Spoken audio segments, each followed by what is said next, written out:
Chapter 26. Beside the well there was a ruin, an old stone wall. When I came back from my work the next evening, I caught sight of my little prince from a distance.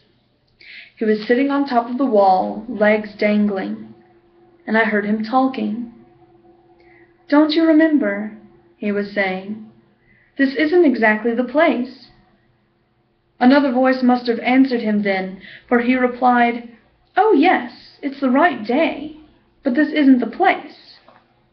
I continued walking toward the wall. I still could neither see nor hear anyone, yet the little prince answered again, "Of course. You'll see where my tracks begin on the sand. Just wait for me there. I'll be there tonight." I was 20 yards from the wall and still saw no one. Then the little prince said, after a silence, "Your poison is good? You're sure it won't make me suffer long?" I stopped short, my heart pounding, but I still didn't understand. "Now go away," the little prince said. "I want to get down from here." Then I looked down toward the foot of the wall and gave a great start. There, coiled in front of the little prince, was one of those yellow snakes that can kill you in 30 seconds. As I dug into my pocket for my revolver, I stepped back, but at the noise I made, the snake flowed over the sand like a trickling fountain, and even without hurrying, slipped away between the stones with a faint metallic sound.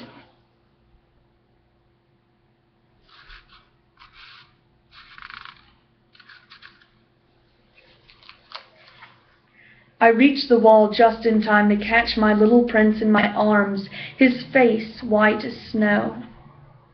"What's going on here? You're talking to snakes now?" I had loosened the yellow scarf he always wore. I had moistened his temples and made him drink some water, and now I didn't dare ask him anything more. He gazed at me with a serious expression and put his arms around my neck. I felt his heart beating like a dying bird's when it's been shot.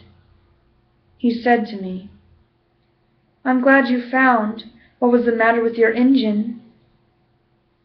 Now you'll be able to fly again." "How did you know?" I was just coming to tell him that I had been successful beyond all hope. He didn't answer my question. All he said was, "I'm leaving today too."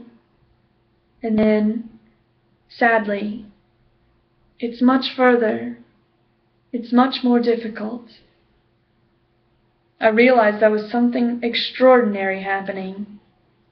I was holding him in my arms like a little child, yet it seemed to me that he was dropping headlong into an abyss, and I could do nothing to hold him back. His expression was very serious now, lost and remote. "I have your sheep, and I have the crate for it, and the muzzle." And he smiled sadly. I waited a long time. I could feel that he was reviving a little. "Little fellow, you were frightened." Of course he was frightened. But he laughed a little. "I'll be much more frightened tonight." Once again I felt chilled by the sense of something irreparable, and I realized I couldn't bear the thought of never hearing that laugh again. For me it was like a spring of fresh water in the desert. "Little fellow, I want to hear you laugh again." But he said to me, "Tonight it'll be a year. My star will be just above the place where I fell last year." "Little fellow, it's a bad dream, isn't it? All this conversation with the snake and the meeting place and the star." But he didn't answer my question. All he said was, "The important thing is what can't be seen." Of course. It's the same as for the flower. If you love a flower that lives in a star, then it's good at night to look up at the sky. All the stars are blossoming. Of course. It's the same for the water. The water you gave me to drink was like music on account of the pulley and the rope. You remember. It was good. Of course. At night, you'll look up at the stars. It's too small where I live for me to show you where my star is. It's better that way. My star will be one of the stars for you. So you'll like looking at all of them. They'll all be your friends, and besides, I have a present for you. He laughed again. Oh, little fellow, I love hearing that laugh. That'll be my present, just that. It'll be the same as for the water. What do you mean? People have stars, but they aren't the same. For travelers, the stars are guides. For other people, they're nothing but tiny lights. And for still others, for scholars, they're problems. For my businessman, they were gold. But all those stars are silent stars. You, though, you'll have stars like nobody else. What do you mean? When you look up at the sky at night, since I'll be living on one of them, since I'll be laughing on one of them, for you it'll be as if all the stars are laughing. You'll have stars that can laugh. And he laughed again. And when you're consoled, eventually everyone is consoled, you'll be glad you've known me. You'll always be my friend.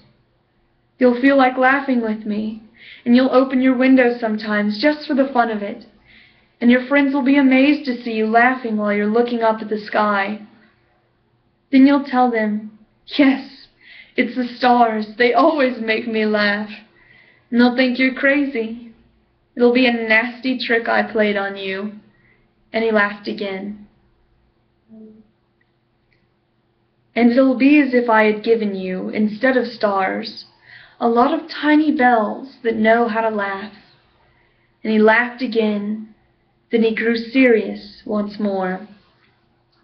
Tonight, you know, don't come. I won't leave you. It'll look as if I'm suffering. It'll look a little as if I'm dying. It'll look that way. Don't come to see that. It's not worth the trouble.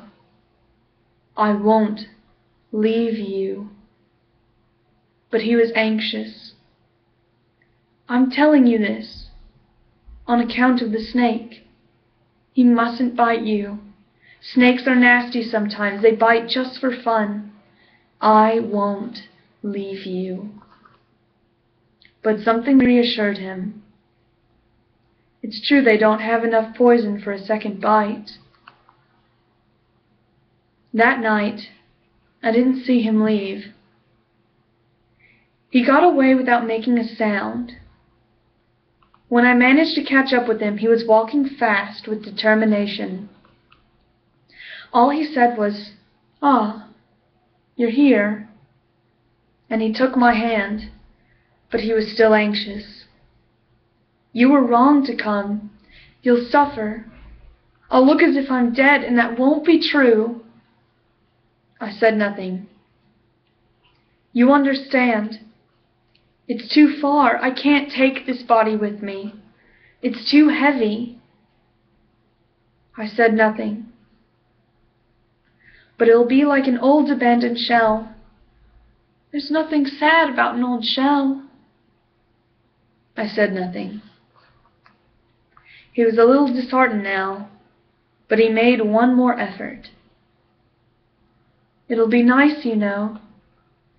I'll be looking at the stars too. All the stars will be wells with a rusty pulley. All the stars will pour out water for me to drink." I said nothing. "And it'll be fun. You'll have 500 million little bells. I'll have 500 million springs of fresh water." And he too nothing, because he was weeping. Here's the place. Let me go on alone. And he sat down because he was frightened. Then he said, "You know, my flower, I'm responsible for her, and she's so weak and so naive. She has 4 ridiculous thorns to defend her against the world." I sat down too because I was unable to stand any longer. He said, "There, that's all." He hesitated a little longer, then he stood up. He took a step. I couldn't move. There was nothing but a yellow flash close to his ankle. He remained motionless for an instant. He didn't cry out. He fell gently, the way a tree falls. There wasn't even a sound because of the sand.